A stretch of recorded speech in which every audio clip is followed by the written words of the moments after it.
നമുക്കിന്നൊരു നമ്മുടെ വീടിൻ്റെ തറയിൽ ഇങ്ങനെ 3 കോളനി വന്നിട്ടുണ്ട്. എന്താണെന്ന് വെച്ചാൽ ചെറുതേനീച്ചയുടെ കോളനി വന്നിട്ടുണ്ട്.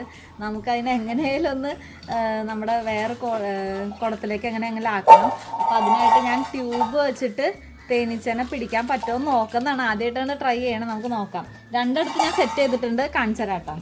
ഇതുണ്ട്. ഇതിപ്പോൾ ട്യൂബ് വെച്ചിട്ട് ഇത് തേനീച്ചയുടെ തന്നെ വാക്സാണ്. തേനെടുത്തപ്പോൾ കിട്ടിയതാണ്. അപ്പോൾ അങ്ങനെ ഞാൻ വാക്സ് വെച്ചിട്ട് ട്യൂബ് വെച്ചിട്ടുണ്ട്. ഇതിപ്പോൾ ഇവരുടെ ഹോള് ഞാൻ അടച്ചു, ട്യൂബാക്കി. അപ്പോൾ ട്യൂബിലേക്കൂടെ കണ്ടോ കയറി ഇറങ്ങണുണ്ട് കുറച്ചെണ്ണം. ഇവരൊക്കെ അന്വേഷിച്ചുകൊണ്ട് നടക്കുന്നതാണ് വാതിലെവിടെയാണ്.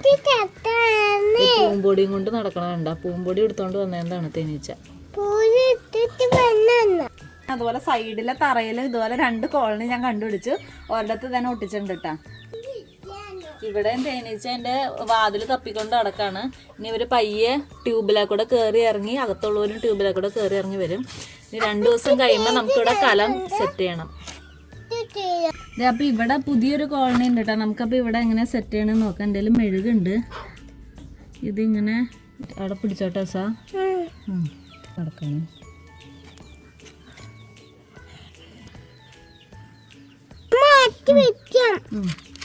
ഇനി ഈ അറ്റം അവർക്ക് കയറാൻ പാകത്തിന് മുകളിലേക്ക് ഉറുമ്പ് നടക്കുന്നുണ്ട്. പക്ഷെ എന്നാലും ഉറുമ്പ് ഡിസ്റ്റർബ് ചെയ്യില്ലെന്ന് വിചാരിക്കാം. അപ്പോൾ കയറാൻ പാകത്തിന് മുകളിലേക്ക് ആക്കിയിട്ട് സെല്ലോ ടേപ്പ് ഒട്ടിച്ച് കൊടുത്താലും മതി കേട്ടോ. ഞാൻ പിന്നെ മെഴുകുള്ളതുകൊണ്ടും പിന്നെ അവർക്ക് വാതിൽ കണ്ടുപിടിക്കാൻ എളുപ്പത്തിനും ഇങ്ങനെ വെച്ച് കൊടുക്കുന്നതാണ്.